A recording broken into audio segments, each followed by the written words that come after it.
करता था। उसकी पत्नी बिंदिया गरीबी से बेहद परेशान रहा करती थी। शादी को कई साल बीत चुके थे, लेकिन रतन और बिंदिया की कोई संतान नहीं हुई थी। इसी उदासी से एक दिन रतन जंगल में लकड़ियां काटते हुए अपने आप से बोला, अरे थक गए रे, वही जिंदगी भर की थकान, वही उदास सा दिन। तभी उसकी नजर एक पेड़ के नीचे तपस्या कर रहे एक साधु पर पड़ी। रतन तुरंत दौड़ता हुआ साधु के पास जाकर बोला, प्रणाम बाबा, आप तो बहुत ज्ञानी और चमत्कारी लगते हैं। बाबा, कृपया मेरे भविष्य के बारे में कुछ बताइए ना। मैं बहुत गरीब हूँ, इतना गरीब हूँ कि कभी कभी मुझे और मेरी पत्नी को भूखा रहना पड़ता है।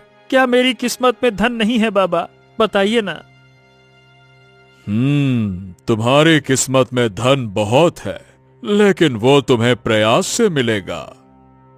प्रयास? कैसा प्रयास बाबा? यहाँ से कुछ दूर घने जंगल में खंडहर के पार एक पेड़ है। वो पेड़ चांदी के रंग जैसा चमकता है। उस पेड़ के नीचे खुदाई करना, वहां तुम्हें एक मटका मिलेगा। जो कुछ भी उसमें निकले उसे अपना भाग्य मानकर स्वीकार कर लेना। याद रखना, मटका जंगल में मत खोलना, घर ले जाकर ही खोलना।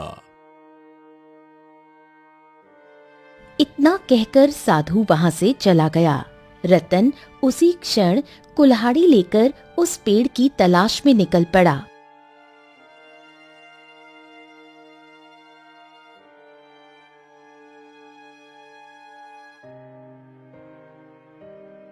काफी तलाश के बाद रतन को एक खंडहर दिखाई दिया।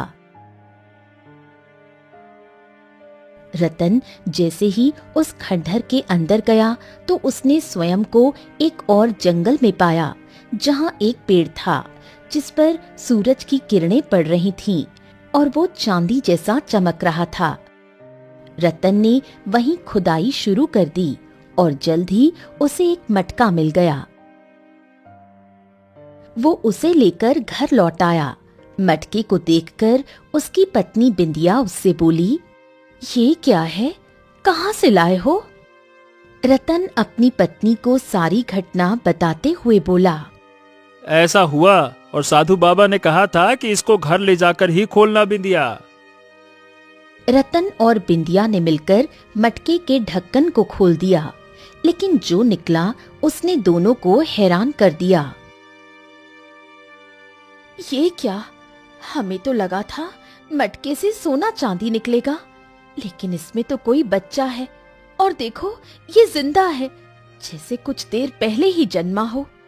अरे लेकिन बिंदिया, ये सोचो कि ये कैसे संभव है कि ये बच्चा जिंदा है। ये कैसे? मटका जमीन में गड़ा हुआ था और ये बच्चा इस मटके में कैसे आया? वाकई में जरूर कोई बड़ा रहस्य है। अचानक बच्चा रोने लगा। हमें इस बच्चे से क्या? हमारे पास खुद खाने को नहीं है, हम इस बच्चे को कैसे पाल सकते हैं? अरे बिंदिया, कुछ दिन पहले तुम संतान न होने की वजह से रो रही थी, तो हो सकता है भगवान ने हमारी सुन ली हो और भेंट के रूप में ये बच्चा दे दिया हो। अरे चलो भाग्यवान, अब इसको पालते हैं, बड़ा होकर यही तो हमारा सहारा बनेगा। बिंदिया ने रतन की बात मान ली। उन्होंने बच्चे का नाम रखा आदित्य। समय बीतता गया और देखते ही देखते आदित्य 20 वर्ष का हो गया। एक दिन रतन जंगल से लकड़ियां काटकर घर लौटा तो बिंदिया उससे बोली, आप कब तक ये लकड़ियां काटते रहेंगे? आदित्य अब 20 वर्ष का हो गया है, उसे अब काम पर लगाना चाहिए। हाँ, तुम ठीक कहती हो, आज मैं उससे बात करूंगा। वैसे आदित्य कहाँ है? आपको तो पता है, आपका बेटा दिन भर जंगल में न जाने क्या करता रहता है, शाम तक लौटता है।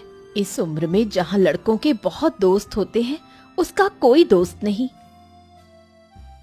रतन ये सुनकर गहरी सोच में डूब गया। तुम ठीक कह रही हो, आज मैं उससे पूछूंगा कि उसके मन में आखिर क्या चलता रहता है। इस उम्र में ऐसे अकेले जंगल में घूमना ठीक नहीं है। तभी वहां गांव के चौधरी की बेटी लाली आ गई। चाचा जी, आदित्य घर पर है क्या? तू तो जानती है बेटिया कि आदित्य दिन भर जंगल में रहता है। गांव में तुझसे बेहतर कोई नहीं जानता कि वो जंगल में कहाँ होता है। जा, तू ही खोज ला उसे। लाली सुनकर मुस्कुराई और तुरंत जंगल की ओर चल पड़ी, सीधा उसी दिशा में जहां आदित्य अक्सर जाया करता था। इधर जंगल के एक तालाब के किनारे घने पेड़ों की झाड़ियों में आदित्य बहुत ही गौर से कुछ देख रहा था। तभी वहां लाली आ पहुंची। आखिर तुम यहाँ करते क्या हो? जब भी देखती हूँ इन्हीं झाड़ियों को घूरते रहते हो। लाली, तुम जिन्हें झाड़ियां समझ रही हो ना, वो झाड़ियां नहीं है लाली, ये छोटी छोटी छोटी छोटी जड़ी बूटियां हैं। जड़ी बूटियां? हाँ, और नहीं तो क्या। अच्छा लाली, तुम्हें एक रहस्य बताऊं? कौन सा रहस्य? ये जड़ी बूटियां मुझसे बात करती हैं। लाली ये सुनकर हंस पड़ी। तुम और तुम्हारी बातें, आदित्य तुम ही जानो। ओहो, पूरे गांव में सिर्फ तुम ही तो मेरी एक सच्ची दोस्त हो। सिर्फ तुम्हें ही पता होता है कि मैं जंगल में कहाँ होता हूँ, वरना कोई मुझसे दोस्ती नहीं करता। आदित्य, तुम ही किसी से दोस्ती नहीं करना चाहते। बचपन से देख रही हूँ, हमेशा इसी जंगल के इसी हिस्से में आकर घंटों बैठे रहते हो। ऐसा क्यों? आदित्य कुछ कहने ही वाला था कि तभी पूरे जंगल में शेर की भयंकर दहाड़ गूंज उठी। ए लाली, हमको यहाँ से अब चलना चाहिए। यहाँ आसपास पक्का कोई शेर है। अरे मैं अकेले होता तो कोई बात नहीं थी, लेकिन मैं तुम्हें किसी भी खतरे में नहीं डाल सकता। चलो चलो चलो, अरे जल्दी करो, चलो चलो चलो चलो।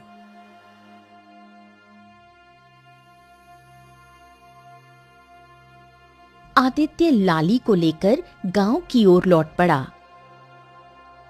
लाली अपने घर चली गई और आदित्य अपने घर की ओर मुड़ गया। शाम ढलने लगी थी।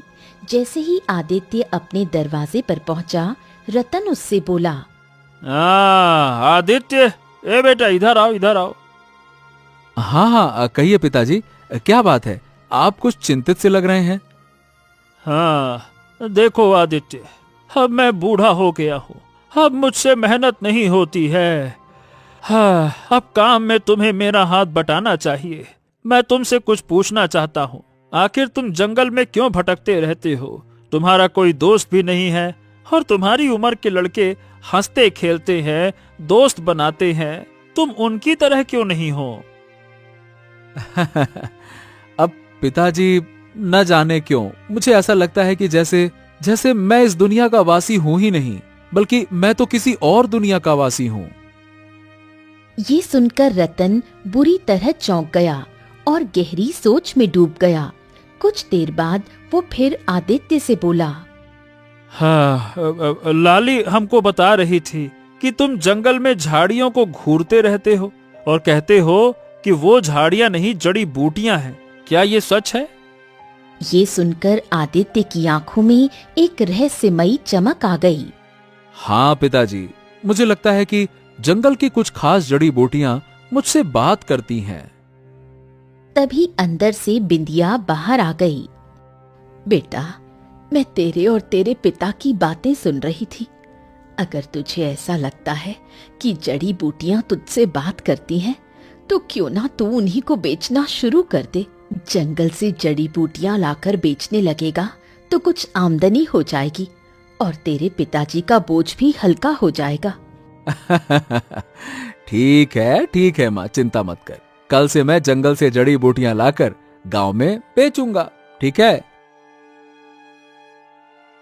दूसरी ओर जैसे ही लाली अपने घर पहुंची, उसके पिता चौधरी ने उसे देखते ही पूछा, अरे तू कहाँ गई थी लाली? आदित्य से मिलने गई थी पिताजी। वो तो हमेशा जंगल में ही रहता है। मैं जंगल से ही आ रही हूँ। लाली की बात सुनकर कुछ क्षणों के लिए चौधरी की आंखों में क्रोध झलक उठा, लेकिन फिर वो शांत हो गया। देखो लाली, तुम्हारी माँ को गुजरे बरसों हो गए हैं। मैंने तुम्हें माँ और पिता दोनों का प्यार देने की कोशिश की है। मैं तुम्हारी आंखों में दुख नहीं देख सकता। मैं कुछ समझी नहीं पिताजी।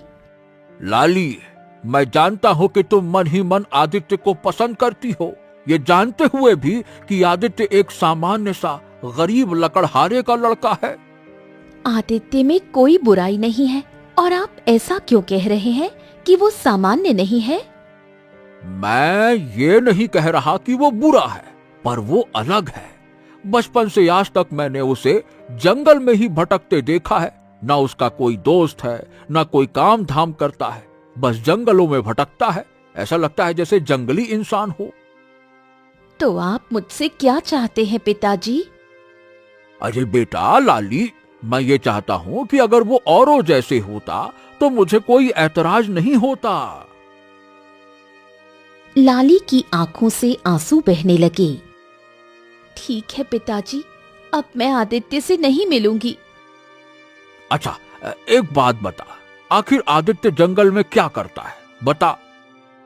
वो झाड़ियों को देखता रहता है और कहता है कि वो झाड़ियां नहीं, जड़ी बूटियां हैं।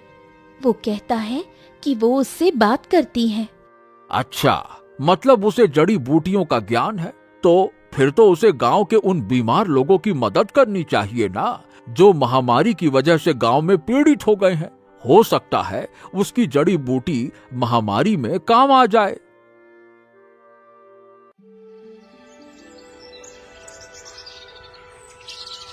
अगले दिन जैसे ही आदित्य नींद से जागा, दरवाजे पर चौधरी खड़ा था। चौधरी साहब, अरे अक्सर आपकी बिटिया यहाँ पे आती रहती है, आज आप आए हैं। सब ठीक तो है ना चौधरी साहब? हाँ रतन, बात यह है कि लाली बता रही थी कि तुम्हारा बेटा जंगल में जड़ी बूटियों की खोज करता है। क्या ये सच है? हाँ, ये वैसे तो सच है, लेकिन आप ऐसा क्यों पूछ रहे हैं? रतन, देखो, तुम और तुम्हारी पत्नी वर्षों पहले गांव में आकर बसे थे, लेकिन तुम लोगों ने गांव वालों से कोई भी मतलब नहीं रखा। इसीलिए तुम जानते ही नहीं कि आखिर गांव में चल क्या रहा है। अच्छा, और क्या चल रहा है गांव में? देखो, गांव में एक भयंकर महामारी फैल चुकी है और अब तक 5 लोग इसकी चपेट में आ चुके हैं और 3 तो स्वर्ग सिधार चुके हैं। हे भगवान, इतना कुछ हो गया और आप हमें अब बता रहे हैं? वही तो, और अब तक कोई भी वैद्य महामारी की दवा नहीं बना सका। अगर आदित्य को सच में जड़ी बूटियों का ज्ञान है तो शायद वो महामारी को रोक सकता है। अगर ऐसी बात है तो ठीक है, मैं आज ही जंगल से एक विशेष जड़ी बूटी लाऊंगा जिससे महामारी रोकी जा सकती है।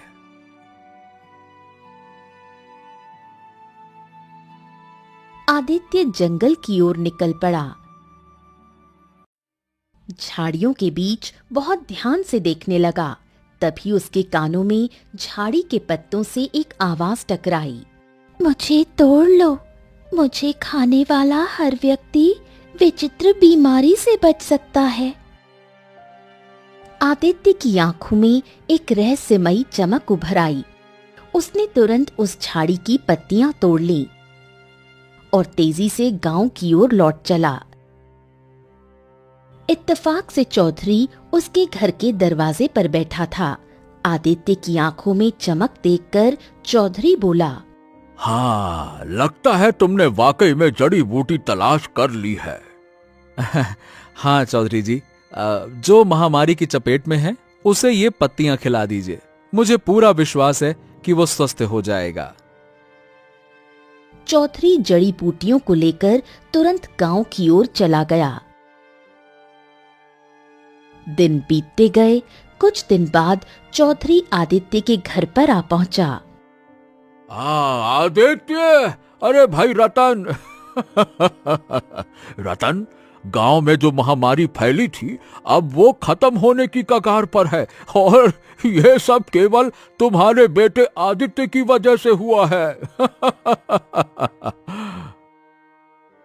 ये सुनकर रतन और बिंदिया के चेहरे पर गर्व और खुशी की लहर दौड़ गई।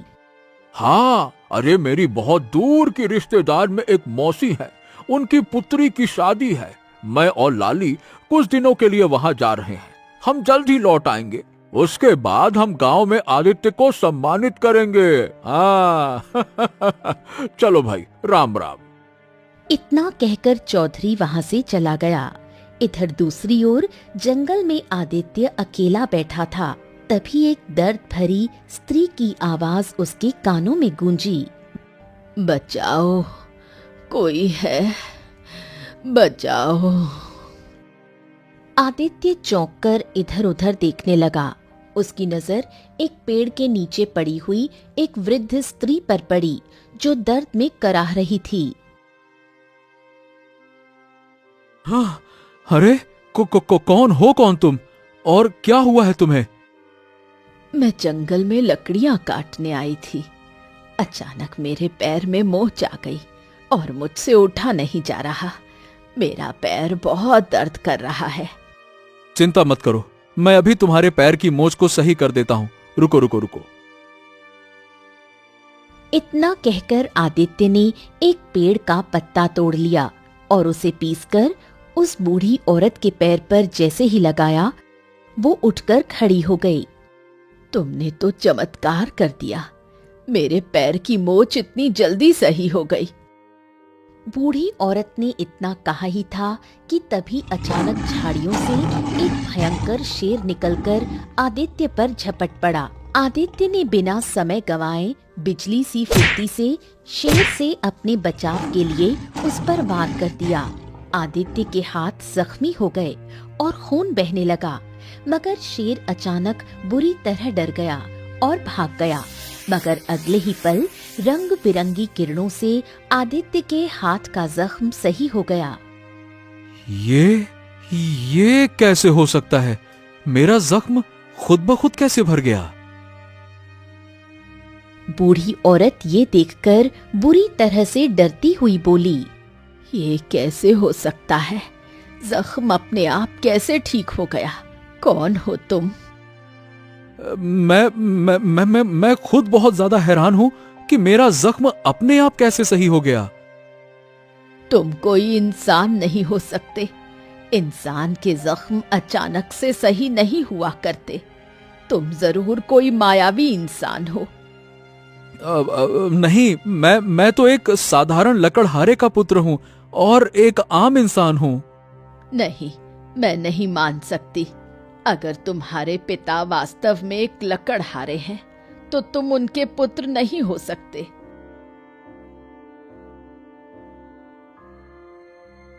इतना कहकर वृद्ध स्त्री वहां से रहस्यमयी अंदाज में चली गई। आदित्य वहीं खड़ा रह गया।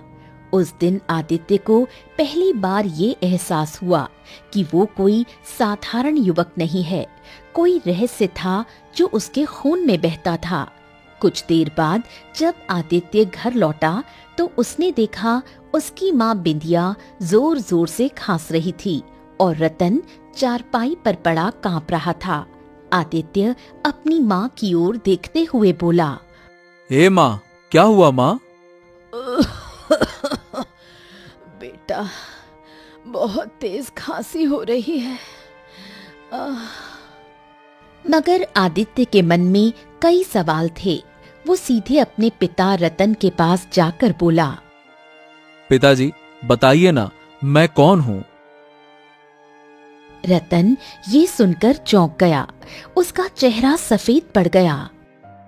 अब ये क्या कह रहे हो बेटा? तुम हमारे बेटे हो। नहीं पिताजी, मैं वो सच्चाई पूछ रहा हूं जो शायद आप जानते हैं और मुझे बता नहीं रहे। बताइए ना, मैं कौन हूं? रतन चारपाई से धीरे धीरे उठकर बैठ गया। तुम ऐसा क्यों पूछ रहे हो बेटा? आदित्य ने जंगल की पूरी घटना विस्तार से बताई। वो वृद्ध स्त्री, शेर, जख्म और हाथ का चमत्कार। अगर मैं वास्तव में आपका पुत्र हूं तो फिर आप अपना हाथ काटिए। अगर आपका जख्म खुद ब खुद भर जाएगा तो मैं विश्वास कर लूंगा कि मैं आपका बेटा हूं। चलिए काटिए। रतन के पास अब सच्चाई छिपाने का कोई रास्ता नहीं बचा था। वो बिंदिया की ओर देखने लगा। रतन एक पुराने कमरे में गया और बहुत पुराने बक्से में से वही मटका निकाल कर ले आया जिसे उसने वर्षों से छिपा कर रखा था, और सारी घटना अपने बेटे आदित्य को बताते हुए बोला। बेटा, ये मटका जंगल के उस हिस्से से मिला था जहाँ चांदी की चमक वाला पेड़ था। हमने सोचा था कि इस मटके में धन होगा, मगर जब खोला तो उसमें से तू निकला बेटा, तू। ये सुनकर आदित्य चौंक गया। बस तब से हमने तुझे अपने बेटे की तरह पाला।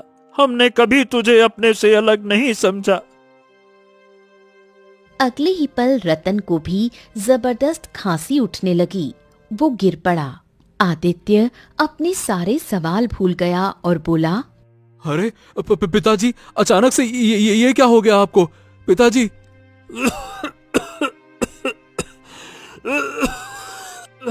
बेटा, लगता है कि हम भी महामारी की चपेट में आ चुका हूँ।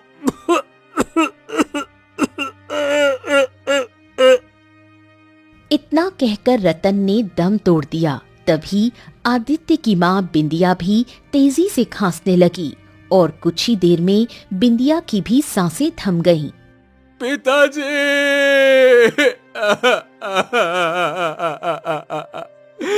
आप मुझे छोड़कर नहीं जा सकते। मैंने तो बस आपसे पूछा था कि मैं कौन हूँ। हे माँ, उठो ना। देखो, मैं वादा करता हूँ मैं कभी सवाल नहीं पूछूंगा। भगवान के लिए आंखें खोल दो माँ।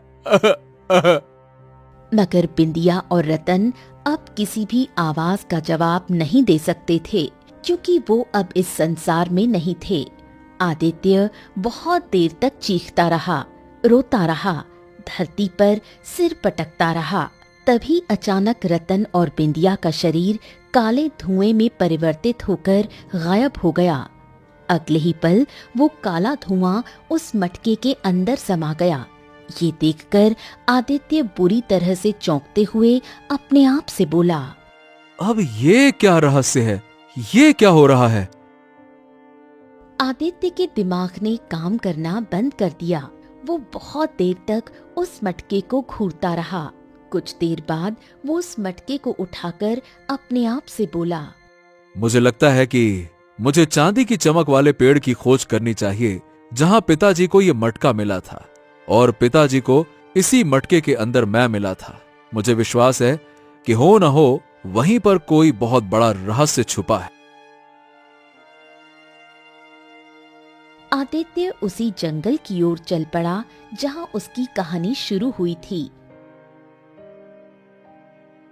घंटों जंगल की पगडंडियों पर चलते चलते आदित्य थककर हाथ में मटका लिए एक वृक्ष के ही आदित्य के हाथ में वो मटका देखा तो वो चौंक गया। ये मटका तुम्हारे पास कहां से आया? आदित्य रोते हुए पूरी कहानी सुनाते हुए बोला, मुझे भी कुछ नहीं समझ में आ रहा साधु महाराज। मेरे पिता ने मुझे बताया कि वर्षों पहले उन्हें एक साधु ने चांदी जैसे चमकने वाले वृक्ष के बारे में बताया था और कहा था कि उस वृक्ष के नीचे खुदाई के दौरान उन्हें एक मटका मिलेगा। मेरे पिताजी वो मटका घर ले आए, मगर उन्हें मटके से धन नहीं बल्कि मैं मिला।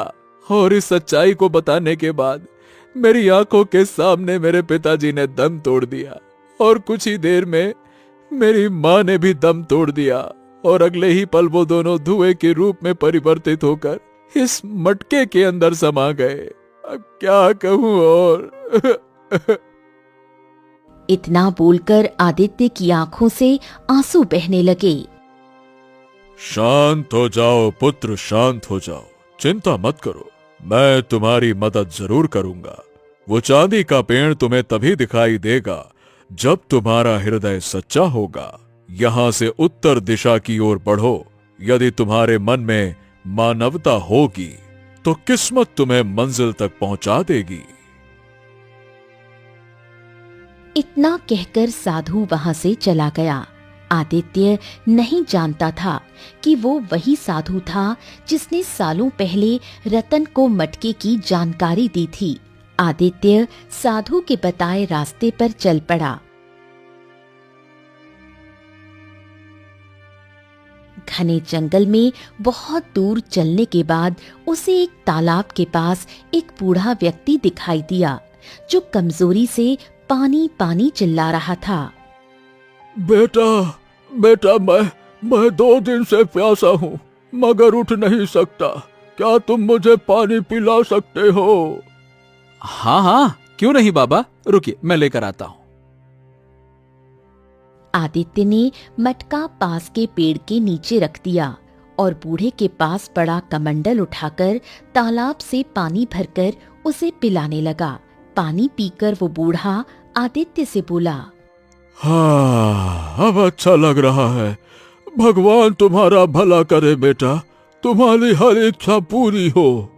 आदित्य उस पेड़ की ओर बढ़ गया जहां उसने मटका रखा था, मगर अब मटका वहां नहीं था। अरे अरे, मेरा मटका, ये मटका कहाँ रह गया? यही तो रखा था। अरे मटका कहाँ चला गया? कहाँ है? वो पागलों की तरह मटके को इधर उधर ढूंढने लगा, लेकिन उसे मटका कहीं नहीं मिला। तभी पीछे से बूढ़े की आवाज आई, बेटा, मुझे मेरे घर तक पहुंचा दोगे क्या? मेरी बूढ़ी पत्नी मेरे लिए तड़प रही होगी, न जाने वो अब जिंदा होगी भी या फिर नहीं। आदित्य दुविधा में पड़ गया कि अपने मटके को ढूंढे या उस वृद्ध की मदद करे। तभी बूढ़े की आंखों से आंसू बहने लगे।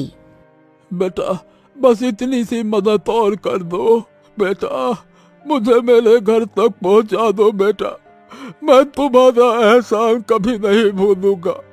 पहुंचा दो बेटा, पहुंचा दो। आदित्य को उस बूढ़े पर बहुत तरस आ गया। हाँ हाँ हाँ, ठीक है बाबा, ठीक है, बताइए आपका घर कहाँ है, बताइए।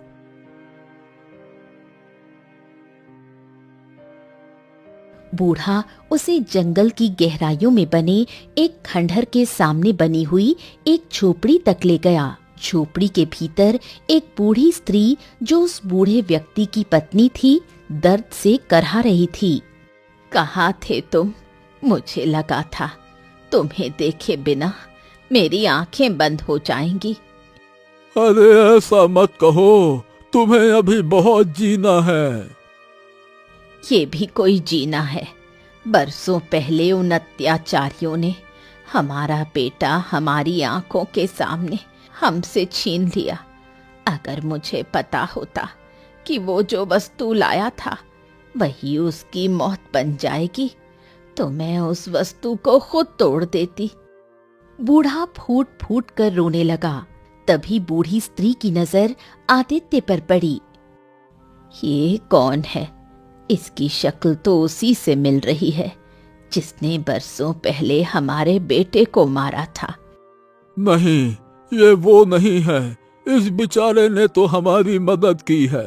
जब मैंने इसे जंगल में पहली बार देखा था तो मैं भी चौंक गया था, लेकिन फिर मन में ख्याल आया कि हमारे बेटे को बरसों पहले जिसने मारा था वो अब बूढ़ा हो चुका होगा। ये बेचारा कोई और है। इतना कहकर बूढ़ा फिर से खांसने लगा।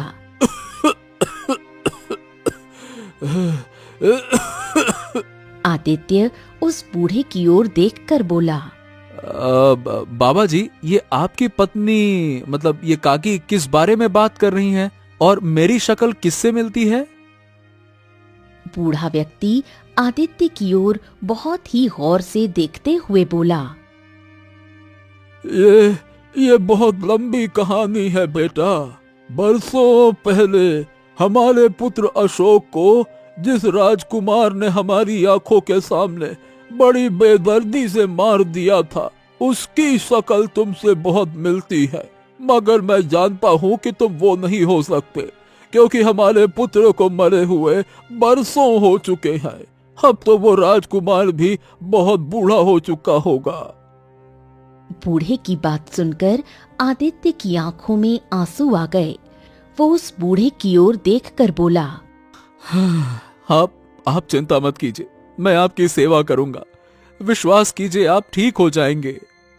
मगर तुम हमारी सेवा क्यों करोगे बेटा? तुम तो हम दोनों बूढ़े पति पत्नी को जानते तक नहीं। इंसानियत के लिए आज से आप दोनों मुझे अपना बेटा समझिए।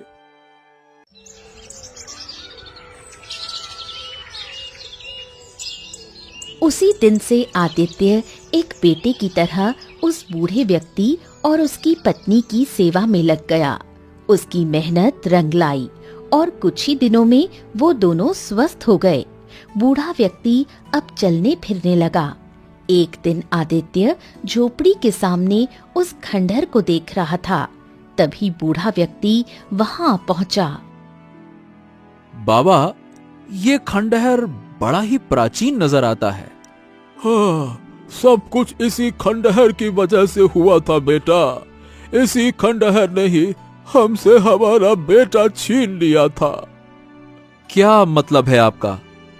बेटा, वर्षों पहले हमारा बेटा अशोक, एक दिन वो इस खंडहर के अंदर गया और उसने खुद को एक जंगल में पाया जहां एक चांदी जैसा चमकता बड़ा पेड़ खड़ा था। उस पेड़ के नीचे एक मटका रखा था जो सोने चांदी से भरा हुआ था। वो मटका लेकर वो घर लौट आया। ये सुनकर आदित्य पूरी तरह से चौंक पड़ा। हो, और फिर क्या हुआ? हमने अशोक से कहा कि वो मटका वहीं छोड़ आए, मगर वो बोला कि मटका उसे किस्मत से मिला है और इससे हमारी गरीबी दूर हो सकती है। फिर एक दिन न जाने कौन से देश का राजा, उसकी पत्नी और उसका बेटा यहाँ आ पहुंचे और हमारी आंखों के सामने हमारे बेटे को बड़ी बेरहमी से मार डाला। ये सुनकर आदित्य और बुरी तरह से चौंक उठा और अपने आप से बोला, ओ, उसी चांदी जैसे चमकते हुए पेड़ की तलाश में मैं जंगल की गहराई में आया था। इतना बोलकर आदित्य दौड़ता हुआ खंडहर के अंदर चला गया। बूढ़ा भी उसके पीछे दौड़ने लगा। कुछ ही क्षणों में वो दोनों एक विचित्र जंगल में खड़े थे जहां एक चांदी जैसा चमकने वाला पेड़ था और उसके पास वही मटका पड़ा था। हो, यही तो मटका है जो मेरे पास था और अचानक गायब हो गया था। आदित्य ने इतना कहा ही था कि तभी अचानक रंग बिरंगे धुएं के साथ वही साधु प्रकट हो गया और आदित्य की ओर देखकर रहस्यमयी अंदाज में बोला, मैंने कहा था ना, तुम्हारे सवालों के जवाब का समय आ गया है। ये मटका चमत्कारी है। इससे या तो तुम अपने माता पिता को दोबारा वापस पा सकते हो जो धुएं के रूप में परिवर्तित होकर इस मटके के अंदर समा गए, या फिर इस बूढ़े के पुत्र अशोक को। सोच लो। बूढ़े की आंखों में आंसू आ गए। आदित्य कुछ क्षणों तक गहराई से सोचता रहा। हाँ, मैं चाहता हूं कि बूढ़े काका का पुत्र अशोक दोबारा वापस आ जाए। मैंने इस काका और उनकी पत्नी को अपने बेटे अशोक की याद में रोते और तड़पते हुए देखा है। मुझे इनकी तड़प देखी नहीं जाती। ये सुनकर साधु मुस्कुराने लगा। अचानक मटके से 3 रंगों के धुएं निकले। एक धुआं सुंदर युवक मतलब बूढ़े के पुत्र अशोक में परिवर्तित हो गया। बाकी 2 धुएं रतन और बिंदिया में परिवर्तित हो गए। रतन और बिंदिया हक्की बक्की नजरों से साधु, आदित्य और उस बूढ़े को देखने लगे। तभी साधु रहस्यमयी अंदाज में रतन, बिंदिया और आदित्य की ओर देखकर बोला, सच बताने का समय आ गया है। सच ये है कि तुम तीनों इस संसार के वासी नहीं हो। तुम पाताल लोक के राजा रानी और उनके पुत्र हो। बरसों पहले इस बूढ़े के पुत्र अशोक की हत्या किसी और ने नहीं बल्कि तुमने ही की थी आदित्य। ये सुनकर आदित्य पूरी तरह से चौंक पड़ा। क्या? ये आप क्या कह रहे हैं साधु महाराज? चिंता मत करो, कुछ देर बाद तुम्हें तुम्हारा अतीत दिखाई देने लगेगा। तुम्हारी याददाश्त वापस आ जाएगी। वर्षों पहले जब यह मटका भूलवश पृथ्वी पर आ गया था और इस बूढ़े का पुत्र अशोक इसे उठाकर ले गया, उसके बाद से ही सारी कहानी शुरू हुई। साधु ने इतना कहा ही था कि तभी आदित्य, बिंदिया और रतन को चक्कर आते हुए महसूस होने लगे। अगले ही पल उनकी आंखों के सामने कुछ पुराने दृश्य दौड़ने लगे। पाताल लोक के राजमहल में रतन अपने सिंहासन पर बैठा था। बिंदिया, उसकी रानी, उसके पास खड़ी थी और उनके सामने खड़ा था उनका पुत्र राजकुमार आदित्य। वो मटका हमारे राजगद्दी का प्रतीक है। अगर ये मटका पृथ्वी पर चला गया तो ये अपमान है। अगर किसी मनुष्य ने उसे छुआ है तो उसने पाताल लोक के विधान का उल्लंघन किया है। उधर पृथ्वी पर चांदी के पेड़ के पास एक गरीब युवक अशोक वही मटका लेकर अपने माता पिता को दिखा रहा था। देखो देखो देखो, ये मटका सोने चांदी से भरा है। अब हम गरीब नहीं रहेंगे। हाँ। मगर तभी चांदी के वृक्ष के नीचे से रतन, बिंदिया और आदित्य प्रकट हो गए। उनके चेहरे क्रोध से भरे थे। मेरी बात सुनो, ये मटका तुम्हारा नहीं है, ये पाताल लोक की धरोहर है। तुमने इसे चुराया है, तुम्हारा दंड मृत्यु है।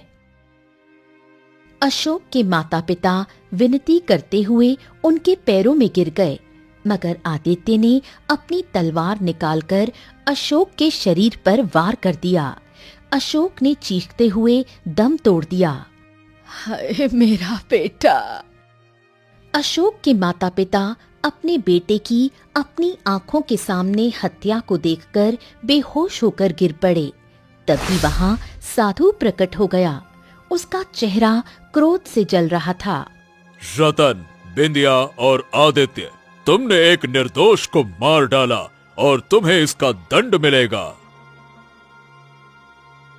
साधु ने अपनी दिव्य शक्ति से आदित्य की ओर इशारा किया। अग्नि की लपटें उठी और पलक झपकते ही आदित्य का शरीर राख में बदल गया। बिंदिया चीख उठी, नहीं मेरा बेटा। रतन और बिंदिया उस साधु के चरणों में गिर पड़े। हमें हमें क्षमा करें साधु महाराज। हमें हमारा पुत्र वापस चाहिए। हमें क्षमा करें। नहीं, अब तुम दोनों को सजा भुगतनी होगी। मैं तुम्हारी याददाश्त मिटा दूंगा। तुम दोनों पृथ्वी पर साधारण मनुष्यों की तरह रहोगे, गरीबी में जीवन बिताओगे और तेरा पुत्र आदित्य जब इस मटके में दोबारा जन्म लेगा तब तू एक लकड़हारा होगा और नियति तुझे मेरे पास ले आएगी। तू अपनी गरीबी की चर्चा मुझसे करेगा और मैं तुझे इस मटके के बारे में बताऊंगा। इस मटके के अंदर दोबारा जन्मा आदित्य निकलेगा। वो तेरा ही पुत्र होगा। लेकिन तुम दोनों की बदकिस्मती होगी कि तुम दोनों नहीं जानते होगे, और जब वो बड़ा होगा तब एक दिन वो खुद ब खुद सच्चाई जानेगा, और अगर उसमें इंसानियत बची रही तो शायद तुम्हारा पुनर्मिलन हो सकेगा। अचानक रतन और बिंदिया बाहर से गायब हो गए और वो मटका जमीन के अंदर समा गया। तीनों की आंखें फिर से खुल गईं। उन तीनों की याददाश्त लौट आई। हाँ, मुझे सब कुछ याद आ गया। मुझे सब कुछ याद आ गया। बिंदिया, ये हमारा ही बेटा है। बिंदिया, और मुझे भी। आदित्य बेटा, तू? पिताजी, माताजी। साधु की आंखों से रंगीन किरणें निकलीं और तीनों के वस्त्र राजसी हो गए। अब पाताल लोक में लौट जाओ। चांदी के वृक्ष के नीचे से द्वार खुलेगा मगर ध्यान रहे, अब पृथ्वी पर दोबारा मत लौटना। साधु वहां से विलीन हो गया। चांदी के पेड़ के नीचे से पाताल लोक का द्वार खुला और तीनों, आदित्य, रतन और बिंदिया, उसके अंदर प्रविष्ट हो गए। उधर बूढ़े और उसकी पत्नी के पास उनका पुत्र अशोक लौट आया था। उनका जीवन फिर से पूर्ण हो गया।